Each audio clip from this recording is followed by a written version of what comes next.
Welcome to Dark Reddit, your late-night escape into eerie calm. I'm Alex, your host for tonight's journey into the shadows. Before we begin, find a quiet, comfortable place to rest. Dim the lights, take a deep breath, and gently close your eyes. Tonight's journey lasts 1 hour. 8 chilling tales told softly and slowly, designed to let your mind drift while the darkness unfolds around you. Let your body relax and allow your thoughts to wander. These are the kinds of stories you don't need to see. Only feel. You're safe here. Now, let the night begin. Our first story begins with a stranger girl I barely knew, whose name still echoes in my nightmares. I was 12, a lonely transplant in a town that never felt like mine. After my parents split, I moved in with my dad.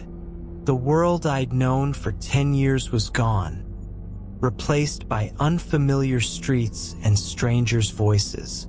But there was one small mercy. My dad had friends, a single mom with 3 kids, and through them I met her. She was 12 when I met her, older than me by 2 years, clever and soft-spoken. We weren't close, not really, but we ran with the same crowd, shared the same inside jokes, played the same games under the dying sun. Enough to miss her, enough to remember. Her name still burns on my tongue, but I won't write it here. You'll understand why. It was a week before Christmas when it happened. Her mom worked a lot, late hours helping people, the kind of social work that blurs the line between compassion and danger. She'd been helping a woman for months. A tough case. The woman's sister had been institutionalized for years and had just been released. There were red flags, but no one saw what was coming. That night, her mom was working late like usual. My friend Rob was hanging out at her place. He wasn't supposed to be there, but kids do that. Sneak around. Make the night feel bigger than it is. Her little brother was there too. Just a kid. They were alone in the house. Then came the knock. 3 gentle raps. That was her mom's knock. They all knew it. The rhythm was distinct, like a fingerprint made of sound. So, she answered the door, no questions asked. But it wasn't her mom. Rob felt something was off.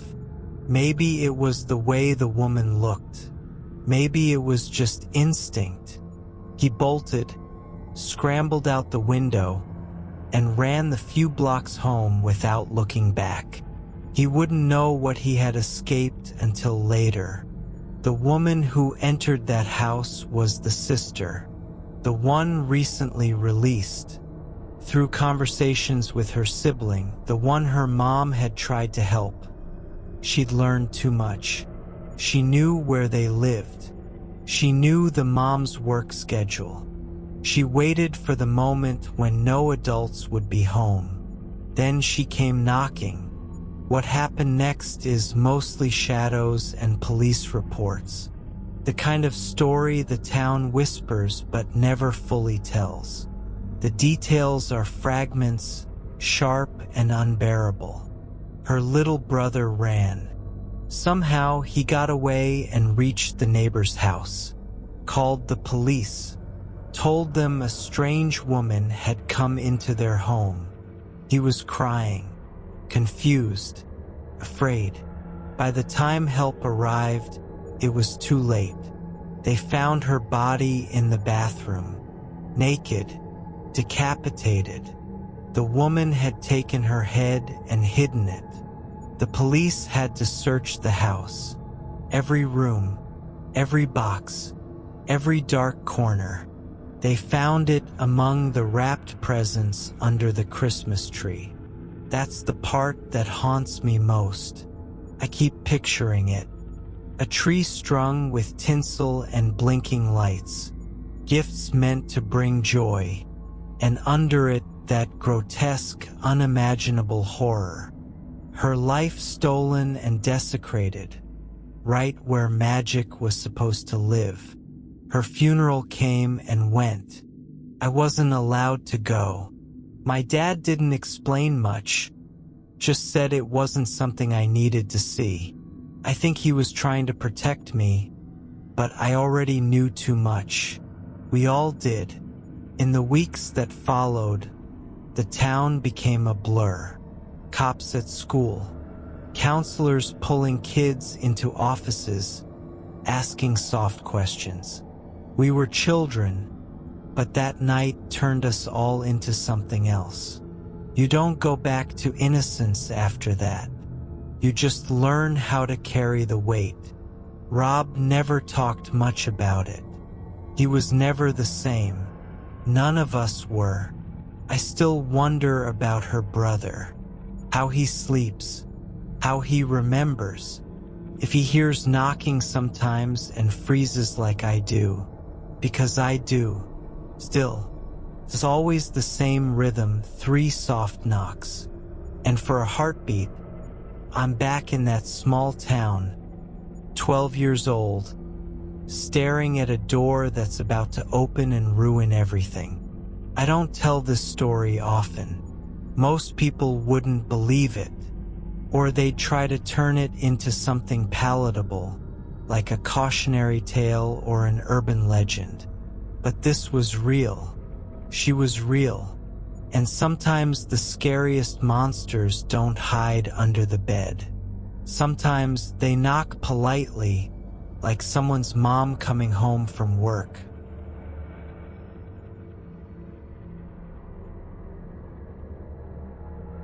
This next story is about a warning, but one that came without an explanation. I was sitting at work one afternoon when the phone rang. It was my wife. Now, that wasn't unusual, except for the fact that she didn't usually call me during the day, especially not when she worked the night shift. But there she was, her voice strange, almost shaky, on the other end. "Hey, can you call Danny?" she asked, her tone clipped. "Make sure he and his family are okay." I frowned, confused. "Why? What's going on?" She hesitated, like she was still trying to piece things together herself. "I had a dream," she said, her voice quiet, uncertain. "I don't remember it, but it was something about him. You need to call him. Just make sure they're okay." Now, my wife didn't usually get superstitious or anything like that, but something in her voice told me this wasn't just a passing feeling. She sounded off, like she was caught between not understanding why she was worried and needing to make sure everything was fine. It didn't make sense, but I couldn't ignore it. "Okay, I'll call him," I said, trying to sound reassuring, though I had no idea what I was about to walk into. I picked up the phone and dialed Danny's number. We'd been friends for years, and his family had always been close to ours. I figured I'd ask him how things were going and let him know about my wife's dream. He'd probably laugh it off and think it was nothing. He was the kind of guy who was always laid back about anything strange. "Hey, Danny," I said when he picked up. "I know this might sound weird, but my wife had a dream about you and your family. She doesn't really remember it, but she's worried. Just wanted to check in, make sure everything's okay." There was a pause on the other end of the line. I could hear Danny's voice shift, almost amused at the idea. "Well, I'm doing fine, man. The family's good too. You can tell your wife not to worry. We're all good here." He chuckled lightly. "Tell her I said thanks for the concern, though." I felt a little silly. I called my wife back to let her know everything was fine. "I talked to Danny," I said. "He said everyone's okay." He seemed fine, just kind of amused, actually. There was silence on the other end. Then she spoke, her voice still uncertain. "Are you sure?" I didn't know what to say. I mean, what could I tell her? She didn't really have anything to go on. Just a dream. A feeling that she couldn't even fully remember. I didn't know why it was bothering her so much, but I brushed it off. "Yeah, I'm sure. Everything's fine. You can relax." But she didn't sound convinced. The doubt in her voice lingered even after we hung up. I couldn't shake the feeling that something was wrong, but I chalked it up to just the oddness of the situation. Dreams don't always make sense, right? But my wife had been unusually quiet the rest of the day. Maybe it was just that little thread of unease she couldn't shake, despite everything seeming fine. Later that evening, while I was home, the phone rang again. This time it was Danny, but his voice was different. Choked, frantic, barely able to speak. "Danny," I asked, sitting up straight. "What's going on?" He took a deep breath before finally answering, his voice cracking. "I don't know how to say this, man, but something's happened." He paused, the words hanging in the air. "My son, he hanged himself. We just got the call from my uncle in Florida. They're saying it happened within the last few hours." A chill ran down my spine. The words didn't make sense. I could hardly believe them. How could it be that fast? I had just called him earlier. He had sounded so normal, so fine. I tried to process it. "What do you mean, Danny? How could this happen? We just talked. Everything seemed fine." He let out a shuddering breath. "I don't know, man. I just don't understand it.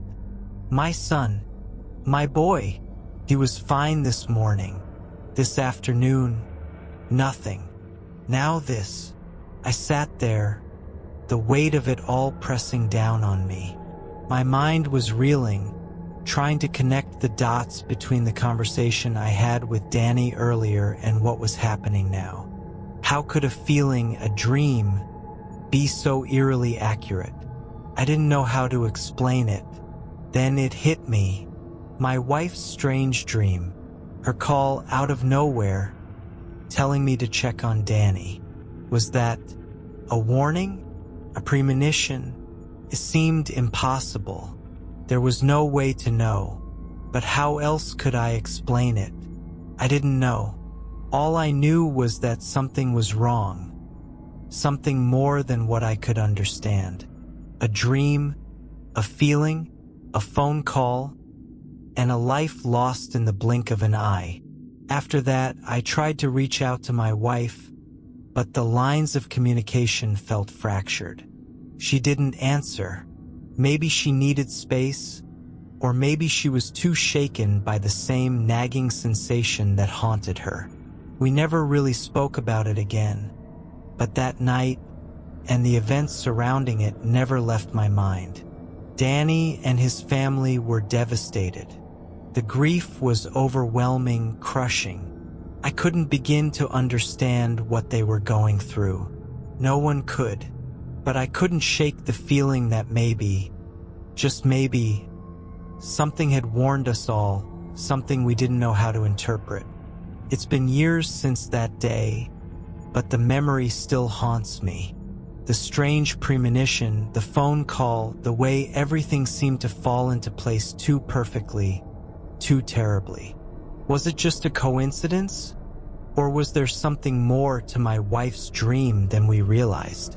I still don't have an answer, but sometimes I can almost hear her voice telling me to check in on Danny, as if something was trying to reach us, to save him, before it was too late.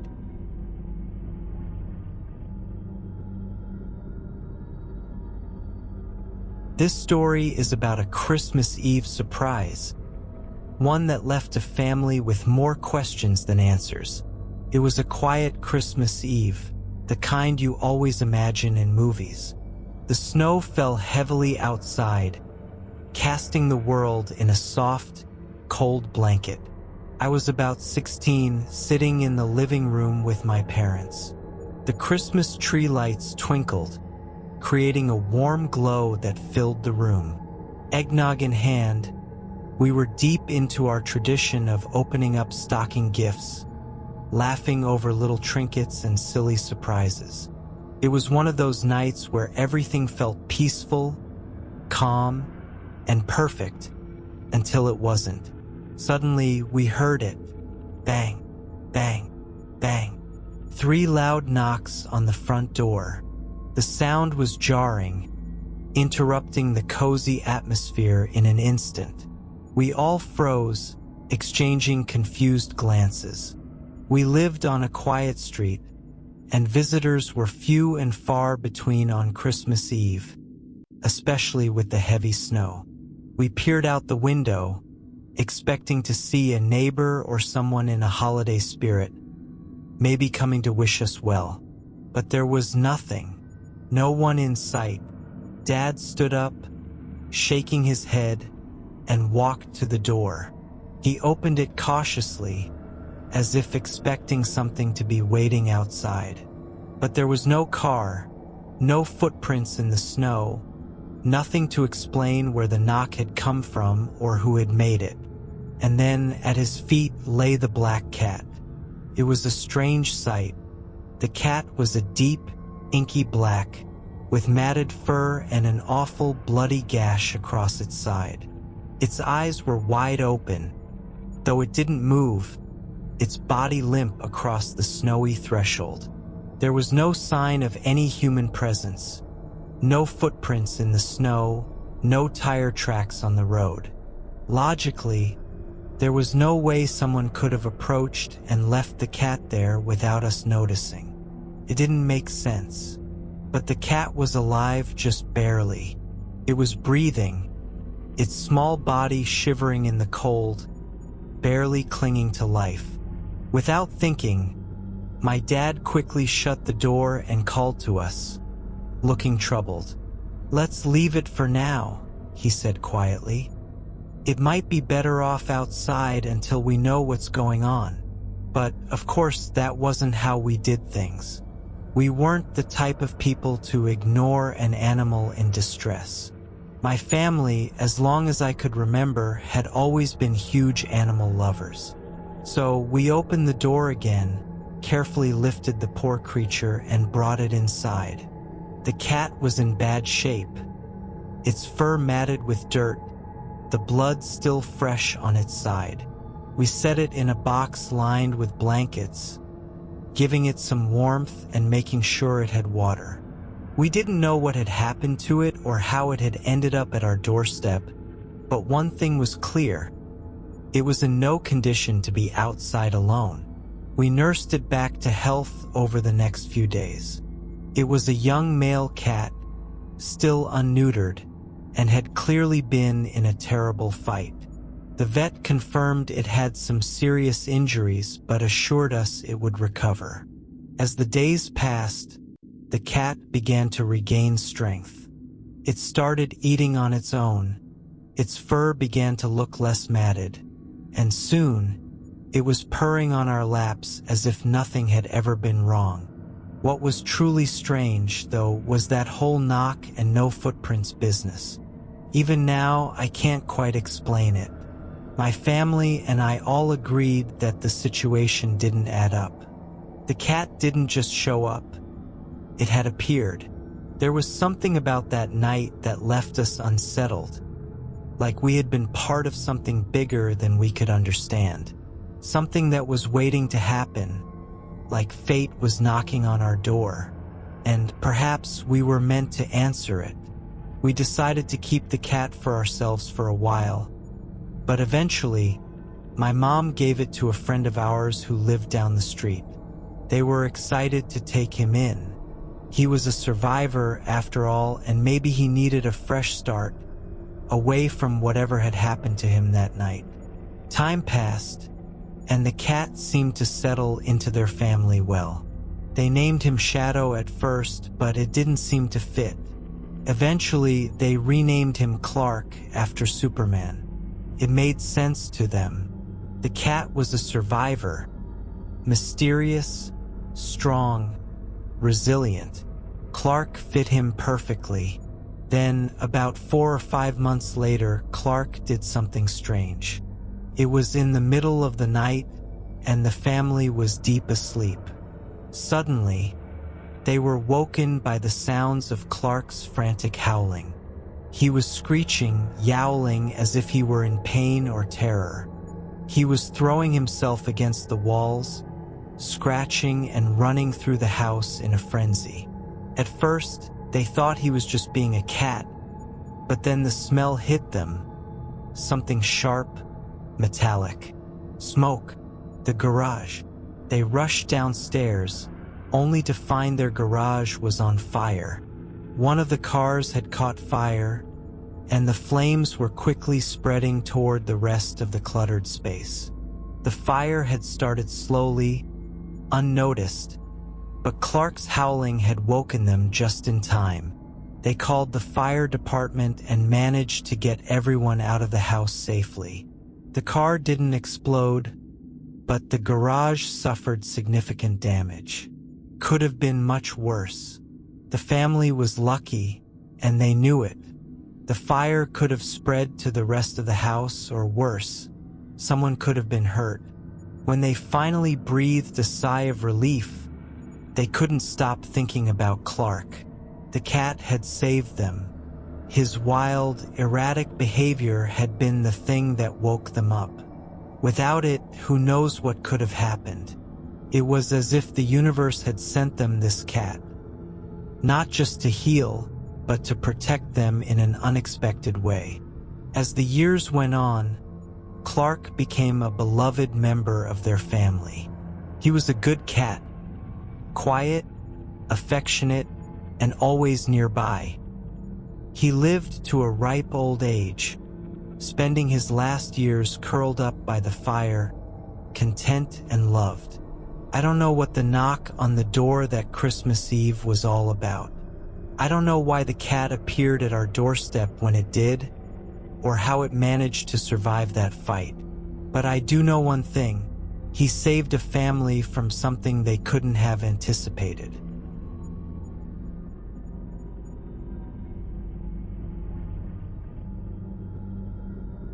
This next story takes us to a quiet Christmas morning and a moment that was anything but ordinary. It was the 1980s, and like many families, we celebrated Christmas with a big party that stretched well into the early hours of the morning. The laughter and chatter from the guests filled the house as we shared food, gifts, and stories. The Christmas lights blinked on the tree, casting a soft, festive glow across the room. Everything seemed perfect, the kind of night that makes you believe in the magic of the season. By the time the party had finally wound down, it was just my mom and her cousin left, gathering up the trash to take outside before they could finally go to bed. The streets were quiet, the air cool for the tropical country we lived in, and the stars twinkled above us like diamonds in the sky. We lived in a neighborhood where the houses were close, yet private enough to maintain some distance from one another. But as my mom and cousins stepped out of the house, something felt off. The night was eerily still. No sound of the usual dogs barking or late-night chatter from the other homes. The only noise was the soft shuffle of their slippers on the pavement as they carried the bags of trash to the gutter. Then they saw her, a figure sitting at the edge of the gutter across the street. The girl was just sitting there, smiling up at them with a strange, serene expression on her face. She was dressed in an old-fashioned white sleeping gown that flowed around her in the breeze. At first, my mom, half asleep and disoriented, waved at the neighbor, who she assumed was just out there for a late-night stroll or getting some air. But then, something caught her cousin's attention. "That's not neighbor's name," she suddenly hissed, shaking my mom's arm. Her voice was sharp, filled with a sudden, terrifying realization. My mom blinked, squinting in the dim streetlight, trying to make sense of what her cousin had just said. She looked more closely at the girl across the street. The more she looked, the more her stomach sank. Their neighbor, the one they had waved to just moments before, always had shoulder-length hair. But this girl had long, flowing hair, ankle-length hair that shimmered in the moonlight, cascading like a waterfall. And that white sleeping gown she was wearing? It wasn't like anything a normal person would wear in the Philippines. Not only was it completely out of place for the tropical heat, but the fabric looked too old-fashioned. There was no way she was wearing that to sleep in, not in a place like this. Panic washed over them both as they realized the unsettling truth. This wasn't their neighbor. It wasn't even a person they recognized. The girl's smile remained the same, unnervingly wide, as if she had been waiting for them to notice. My mom's heart raced, her breath quickened, and without thinking, both of them screamed in terror. They turned on their heels and rushed back into the house, their minds racing, breath catching in their throats. They slammed the door behind them, hearts still pounding in their chests. The noise from their frantic escape was enough to wake the whole house, but it was the fear in their eyes that left everyone in silence as they relayed the bizarre encounter. I swear, she was just sitting there, smiling at us. My mom's cousin whispered, her voice shaking as she recounted what had happened. The next morning, when the sun finally rose and the heat of the day began to settle in, they learned something strange. The neighbors across the street, they weren't even home. They had left the house to spend Christmas in the province, hours away. No one had been home at all. They both tried to make sense of it. Could it have been a late-night visitor from another neighbor? But there were no other houses nearby where anyone could have come from. No one had been out, not until they saw that figure sitting in the gutter. The more they thought about it, the more unsettling it became. My mom tried to dismiss the whole thing, but she couldn't shake the feeling that something was very, very wrong. As she recalled the girl's odd, timeless appearance and the way she seemed to be waiting for them, she couldn't help but wonder if what they had seen was something beyond human.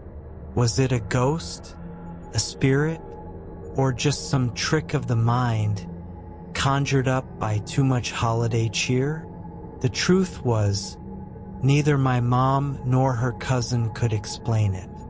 And in the tropical heat of the Philippines, where everyone would be wearing lightweight clothing to battle the humidity, the thought of someone willingly wearing an old-fashioned, long white gown seemed far-fetched. Even stranger was the long, flowing hair, the odd stillness of the figure, and the disconcerting smile that lingered.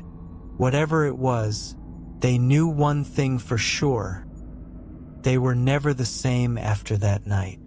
The idea of looking out the window in the dark or stepping outside late at night became unsettling for them. Something about that encounter never quite left them. Over time, they stopped talking about it as much. The story was shared only when people asked. But every now and then, in the quiet hours of the evening when the house was still, My mom would look over at the window, her thoughts clearly drifting back to that Christmas Eve. And even though she never said it aloud, I could see it in her eyes. She wondered if, just maybe, something from beyond the living had come to visit them that night, on a quiet, snowy Christmas Eve. The kind of visit that wasn't meant to be forgotten.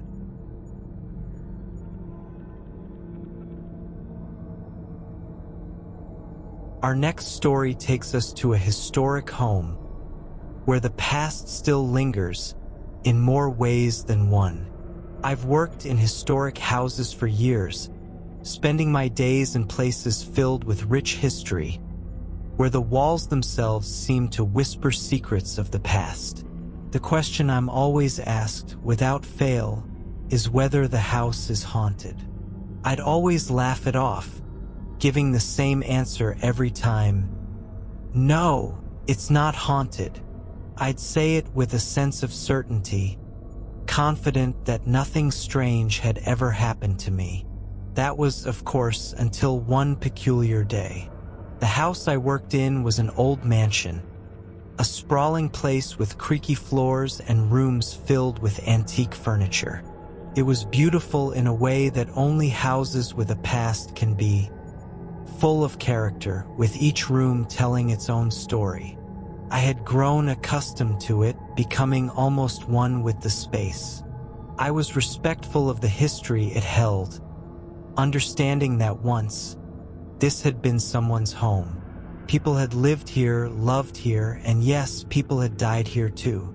It was a place that held memories, not just objects, and I always treated it with the care it deserved. It was getting late on this particular evening, and the sun had long since dipped below the horizon. I was the last one left, closing up for the night. I'd already locked the front door, and the house was quiet, save for the sound of my footsteps echoing through the empty halls. I was alone, and that quiet solitude felt peaceful, as it usually did at the end of a long day. I was in the basement, finishing up my duties when I accidentally slammed the door shut behind me. The sound echoed through the house, loud and jarring in the otherwise peaceful silence. It was a mistake, of course, but one that startled me nonetheless. I muttered to myself, more out of habit than anything else. "Oh, sorry," I said, my voice almost too loud in the quiet space, as if apologizing to the house itself. The moment I spoke, the air in the room seemed to shift. It was subtle but noticeable. It was as if the house had paused, waiting for something. And then, out of nowhere, I heard it. Laughter came from above, from the floor above me. The sound of a woman's laugh, light and carefree, echoed down the staircase. The kind of laugh that was filled with joy, like someone who had just heard a good joke. But there was no one else in the house. I knew that for certain. I had checked every room, locked up every door, and now I was alone in the house. I stood frozen for a moment, listening. The laugh echoed again, faint but unmistakable. It wasn't a sound that should have been there. It was as if the house itself had come alive for a moment, revealing a voice from the past. I didn't feel scared, though. In fact, I almost felt a sense of calm wash over me. The laugh wasn't menacing. It wasn't eerie. It was simply human. A woman, perhaps a former resident, laughing as if nothing had changed. I couldn't help but smile. Well, at least I amused the spirit. I thought to myself, my voice quiet but filled with a sense of acknowledgement. I wasn't scared. I had never been scared in this house, despite the whispers of ghosts and the stories passed down by others. I had always been respectful of the house, treating it as a living, breathing piece of history. And in return, it seemed that the house was extending a kind of peace to me, as though it appreciated my care. I stood there for a moment, still listening to the laughter, and then the sound faded as quickly as it had come. The house was still once more. The only sound now was the quiet hum of the old house settling, the creak of the floors, the shift of the timbers as they adjusted to the night. I didn't run or panic. Instead, I finished locking up the basement and went through the rest of the house, checking all the rooms one final time. When I left, I locked the door behind me, just as I always did. But this time there was something different in the air. A quiet understanding, perhaps, that I wasn't just working in an old house. I was living alongside its history, its past, and the people who had once called it home. From that day on, I never dismissed the idea of ghosts entirely. I wasn't afraid of them either. The laughter of that woman was a reminder that the past is never truly gone, that history lingers in the most unexpected ways. But as long as I remained respectful, as long as I remembered that the house had once been a home, I was left alone. No more strange sounds, no more inexplicable events, just the quiet hum of a house at peace. And though the laughter never returned, I carried it with me. A gentle reminder that sometimes spirits are just as curious about us as we are about them. And if we approach them with respect, we may find that they, too, are capable of kindness.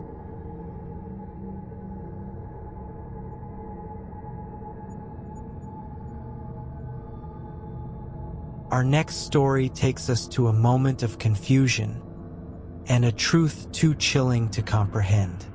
It was a typical Wednesday morning when I found myself at the hospital, running errands for my parents. They were busy with work, and I had volunteered to check on a few things. I wasn't expecting anything out of the ordinary, just another day filled with mundane tasks.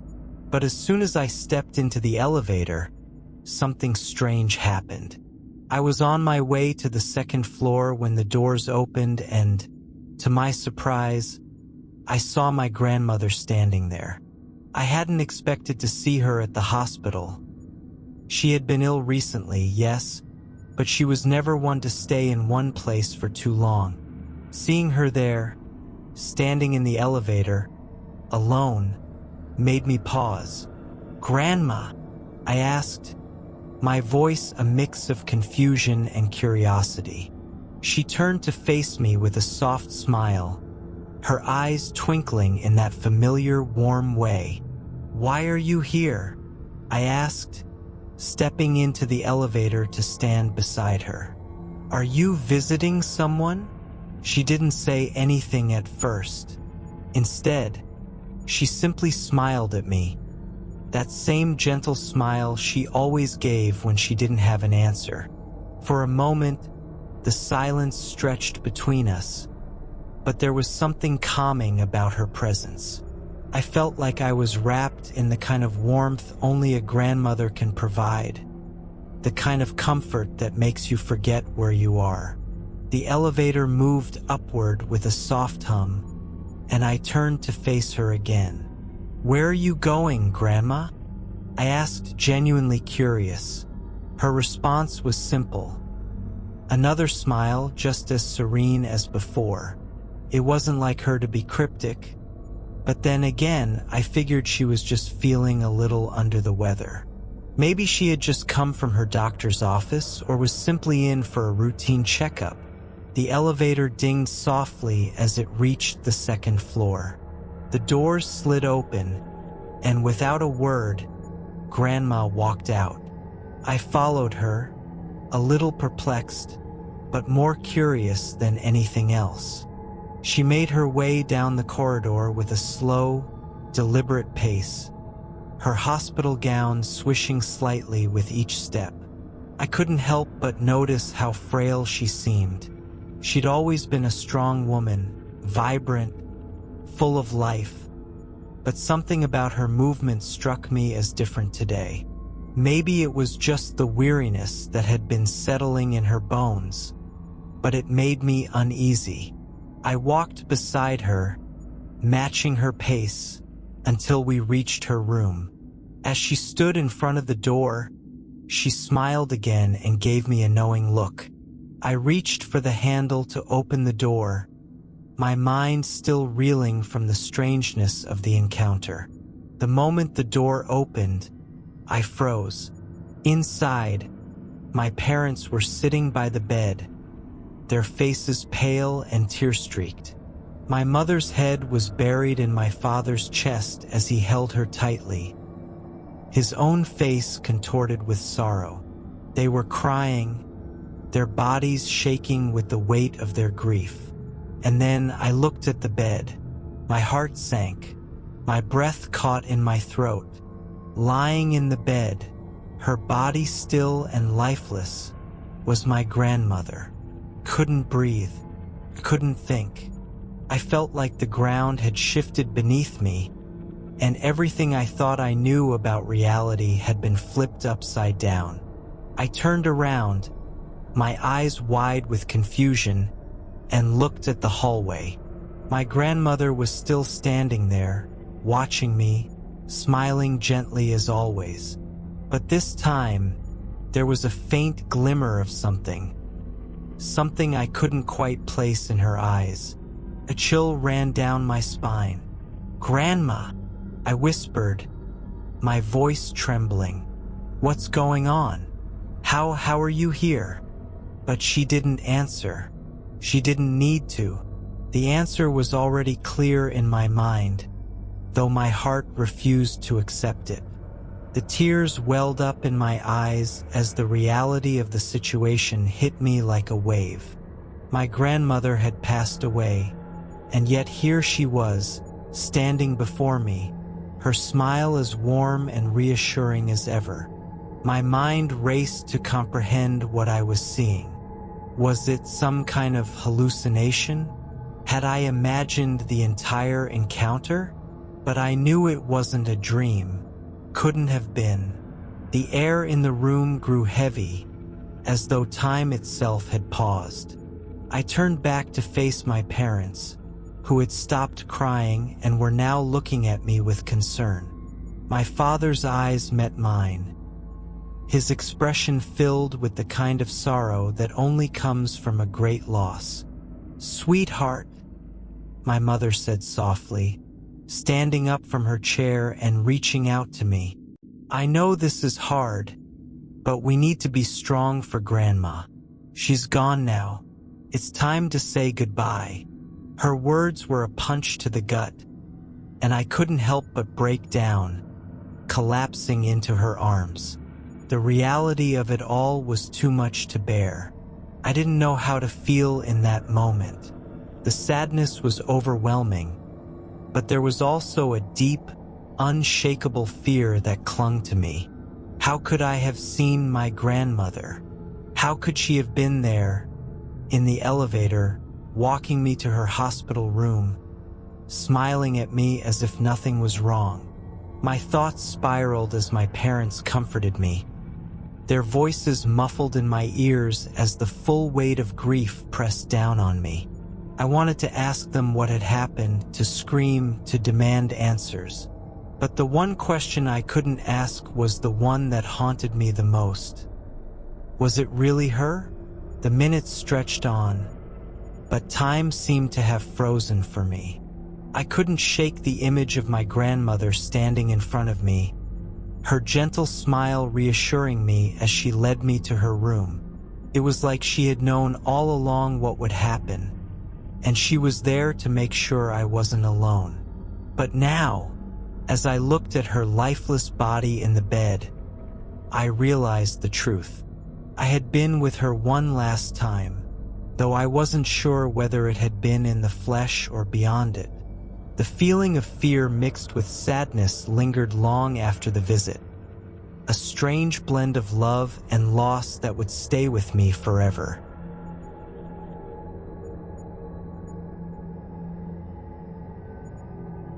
Our next story is about a moment that may have been fate, or perhaps something even stranger. It was a typical Tuesday afternoon when I sat in my car, about to leave my apartment complex. The parking lot was quiet, save for the distant hum of traffic and the soft rustle of leaves in the wind. I had a meeting to get to, and I was already running late. The keys were in the ignition, my foot pressing gently on the gas pedal, when my phone rang. I glanced down at the screen. The number was unfamiliar, a random string of digits with no area code I recognized. For a moment, I considered ignoring it. Telemarketers, robocalls, and random wrong numbers had become an annoying part of my daily routine. But something made me hesitate. Maybe it was the oddity of the call, or maybe it was that nagging feeling in the back of my mind. I decided to answer. "Hello," I said, holding the phone to my ear. There was only silence on the other end. No one spoke, no static, just empty, dead air. I frowned and pulled the phone away, ready to end the call and move on. But then I heard something, a faint click, like the line had been disconnected.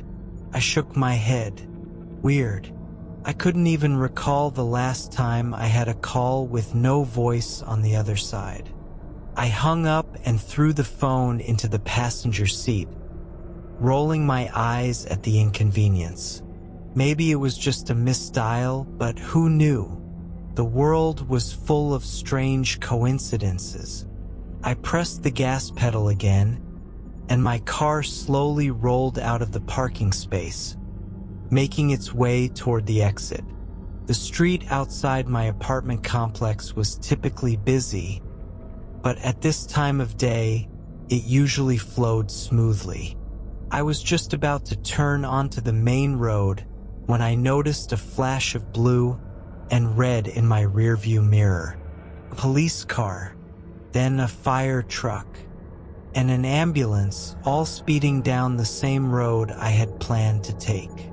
I watched as they all raced past, the sirens blaring, my heart dropping into my stomach as the traffic started to slow.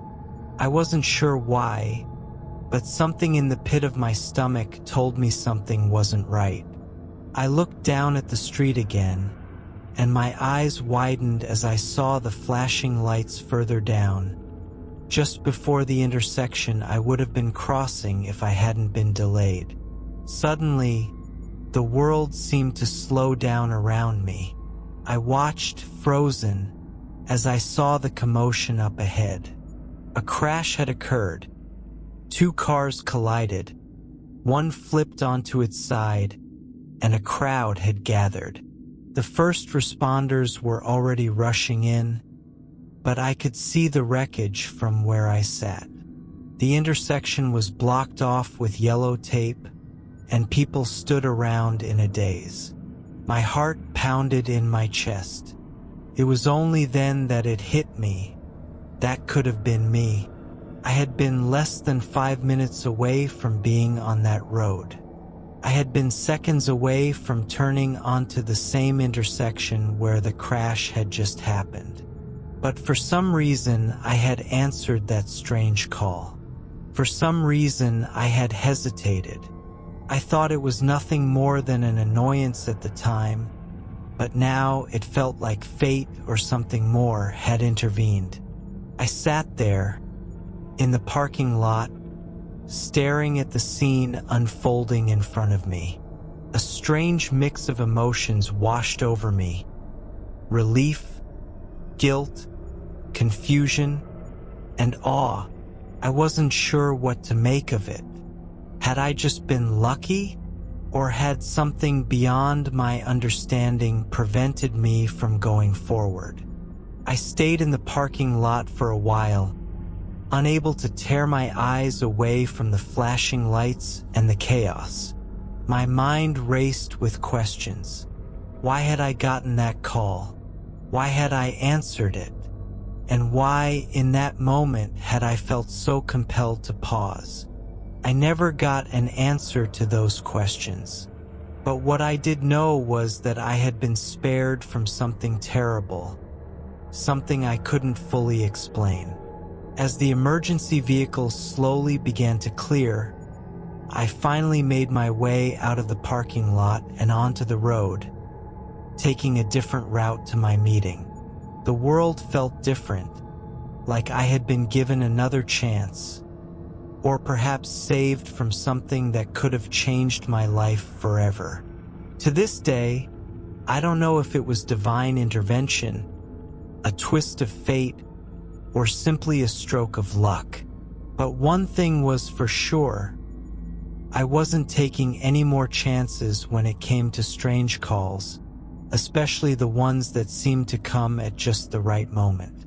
Sometimes, I think about that day and wonder how many other moments in life go unnoticed, how many times we've been nudged in one direction or another, guided by forces we can't fully comprehend. It's a mystery I may never solve, but one thing I've learned for sure: some things, whether we believe in them or not, happen for a reason.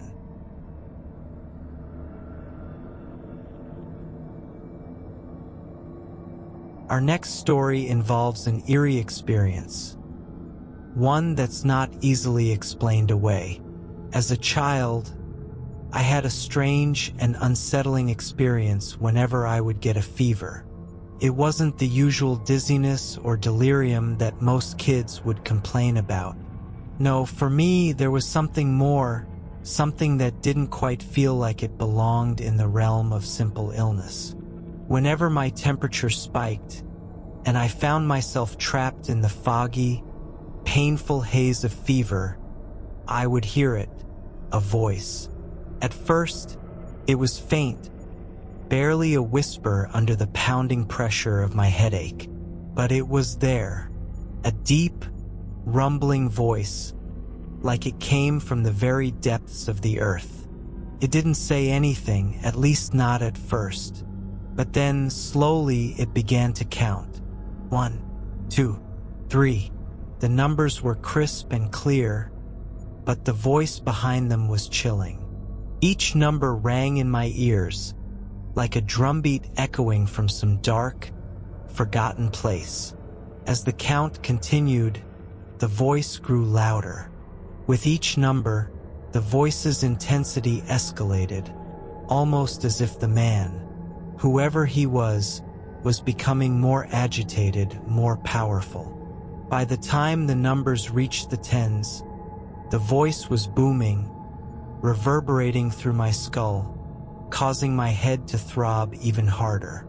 It was the kind of voice that made my body break out in a cold sweat, one that seemed to draw something from the depths of me. But it wasn't just the volume that disturbed me, it was the purpose behind it. I could never understand what he was counting for. Was it to keep track of something?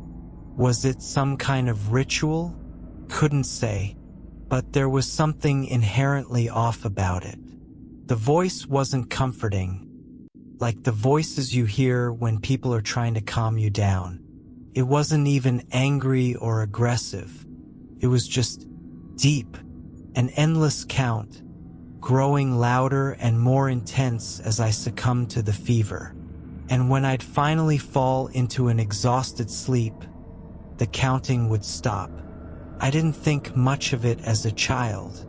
After all, fever-induced hallucinations were something most kids experienced in one form or another, right? Maybe it was just a nightmare, I thought, or some strange product of my fever-ridden mind. But as I grew older, the occurrences lessened, and eventually, they faded completely. I assumed that the fever dreams were something I had outgrown, a part of my childhood that would never return. Until one day, a few years ago, something strange happened. I was talking with my sister about our childhood memories, sharing the oddities that still lingered in our minds.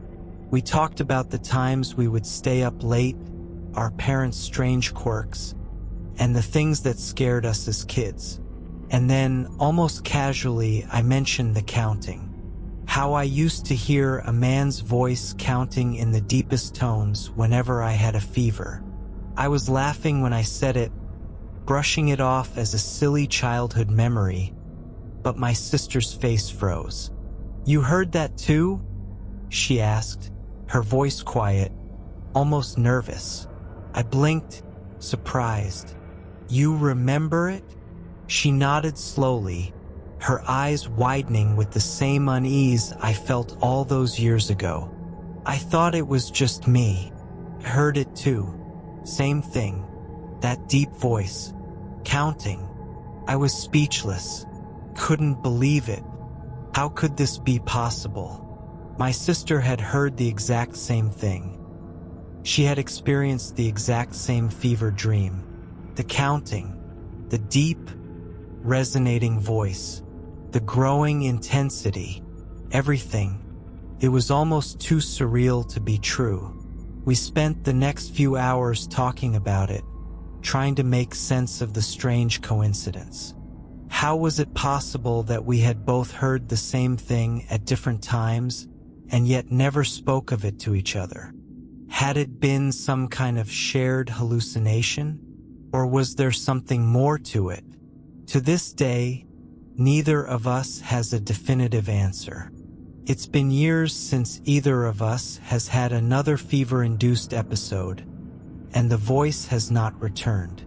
But the memory of it still lingers in the back of my mind, haunting me in the quiet moments. And when I think about it now, I'm not sure if it was something we imagined, something connected to our childhood illness, or if it was something else entirely, something more mysterious, more unsettling that we were never meant to understand. The worst part, however, is the feeling it leaves behind. Even though it's been years since the counting stopped, every time I think about it, I get the same chill down my spine, the same sense that something dark and unfamiliar had been trying to reach us through the fog of illness. It's not terrifying, but it's enough to make you question the limits of your own mind. And the most unsettling part? My sister and I still can't shake the thought that the counting might have been more than just a product of a fevered dream. Something about it doesn't feel finished. The numbers seem to carry a weight, a rhythm, a purpose that we can't explain. I don't know if I'll ever have the answers, but now, when I look back on it, I'm not so sure it was just the fever. Maybe it was something more, something that just stayed with us.